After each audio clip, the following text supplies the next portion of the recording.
Joining us today is Plaxico Burress. He has had an interesting journey from champion to jailed football star. Let's talk to him about his time in jail and some other things. When did you realize, going through childhood, going through college, when did you feel like, was there a moment, I've made it?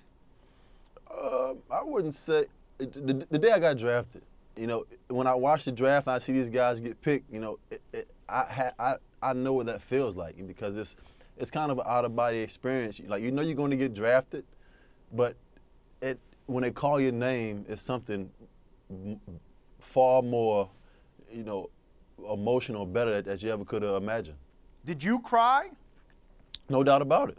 No doubt about it. It was one of the happiest days of my life. It was definitely a milestone and a day that I'll never forget. I'm sitting on the bed in my house down in Virginia Beach, my mom's home, and I'm sitting next to Lee Steinberg, and Thomas Jones gets picked at number 7 going to Arizona, and I'm sitting there, and I hadn't even thought about Pittsburgh. I was thinking Chicago and Baltimore at 10, and my phone rung. You know, it was Dan Rooney, I believe, and Coach Cowher. It was like, how would you like to be a Pittsburgh Steeler? I knew before my mom knew, because they were in the other room downstairs. And after I got that phone call, I threw the phone up in the air, I ran downstairs, I ran out the front door, and everybody was running behind me. Oh, you ran right out of the house? I took off running. Wait a minute. They were still sitting in front of the TV waiting for me to be announced. I was already down the street. What were you doing? Where did you go? I mean, just the joy and the happiness, man. It was that exciting. So your mom had to chase you down in order to hug you? You were already down the street. We were laughing and crying and everything at the same time. It was beautiful, man. It was beautiful. What would you describe as the worst day for you in prison? The worst day was which one? The first day, because it's an out of body, surreal experience, because, you know, you sit there, you're like, okay, somebody's going to come get me in a few seconds. You know, this is going to be over. And then you sit there for a few hours, and you don't know how long an hour is in a day until you're sitting there. For 17, 18 hours a day just by yourself, and reading and doing everything you can to keep yourself busy. And I appreciate everything just so much more. You know, when your freedom is taken away from you, you don't realize how special it is. And when they call it, doing it time, that's really what you're doing. You're really just doing time. Michael Vick said the last day was the longest day. The last day, man, because he was so eager to get out of there. And listen, I didn't go to sleep. I stayed up all through the night. I didn't go to sleep. And I mean, just to walk out of that door, that gate, with that weight off your shoulders, and I mean, it was an out-of-body experience. I mean, it really was. I was trying to imagine what that day would be like, what it would feel like to put that behind you. And sometimes, still to this day, I sit down and I think about it, and I'd be like, wow, I can't believe I did that. It doesn't even seem like, I can't believe I did that, but I was strong enough to get through what I needed to get through, and that's the best way that I can explain it. When you're having trouble sleeping that last night, thinking about freedom, the first thing you wanted to go do, the thing that you were thinking about there, I got to go get into this, was? A cup of coffee and some donuts. That's where you went? You went straight to Krispy Kreme? You just cup of coffee? I went straight to Dunkin Donuts and got me a large coffee and a dozen donuts, dozen plain donuts. A dozen? And you ate them like that? And just one after the other?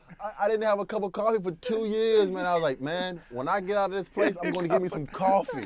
You know what I mean? I refuse to drink the coffee that they would have. I say, when I get out, I'm going to Dunkin' Donuts. I'm going to get me 12 plain donuts and a cup of coffee. You didn't even go flavors? You didn't want sprinkles? You didn't want... I wanted fresh, hot coffee in the middle of June and some plain donuts. That's all.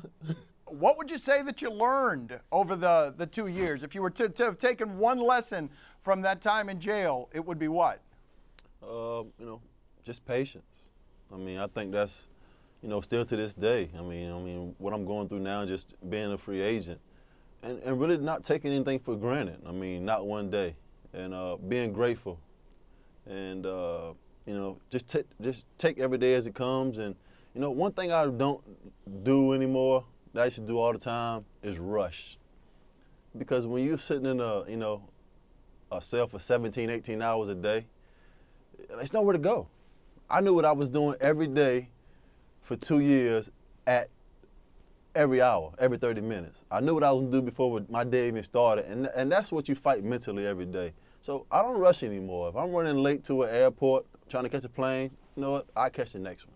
You know, I sat down there for so long, you know, you want time to go by so fast, you know, when you're sitting there, and then when you get out, like time is like, shoo, shoo, shoo, shoo, shoo. Like it's already, you know, it's been 14, 15 months since I've been home already. And it's, you know, I don't rush anymore. I just let things come as they come, and you know, I just deal with it accordingly. That's quite the blessing, gratitude, right? I mean, No, did you have no it? doubt. Did you have it before jail? Did you feel like you had it? I mean, I really believe, you know, at some point, you know, every athlete goes through this thing of, you know, nothing's gonna happen to me. I ain't, you know, I'm not gonna get in any trouble, you know. At some point, you go through that as an athlete. And, you know, I had it shown to me in the worst way. And now, you know, I'm more reserved. I you know, try to kick back a little bit and just, you know, I just take every day as it comes, man. What is one thing above all others? I don't know whether it's loneliness, you know, I'm sure it's contact with the family, but one thing in jail that you just found yourself missing above all else. Was it something like coffee? You know, my children, you know. Like, you know, your wife, your children, having your kids grow up without you. And, you know, I told my wife, you know, stop sending me pictures, because it will just rip my heart out, you know, to see my kids growing, you know, without me. And to have my daughter be born, you know, while I was away. I mean, you want to talk about having your heart snatched out and stomped on, becoming a man. I mean, that right there make you man, having a child born where, you know, you don't even know his name, you don't even know her name. You don't know how much they weigh, and for that, I mean, that's the greatest blessing we can have as human beings is to bear fruit and to have a child, and to not be there for that is something that, you know, I always carry with me, and it makes me love harder, you know, because, you know, I was away for an extended period of time, and, you know, all I can do is make me a better father. That had to be a tough night, that one night where you knew she was being born, huh? And it was so bad because, you know, I was going through this thing with no phones. And I didn't know that my daughter's name for 4 days. Oof. I mean, you want to talk about tough? That's when life really gets at you a little bit. Plaxico, appreciate the time and the honesty. Thank you for being so open with us. All right, man, be good.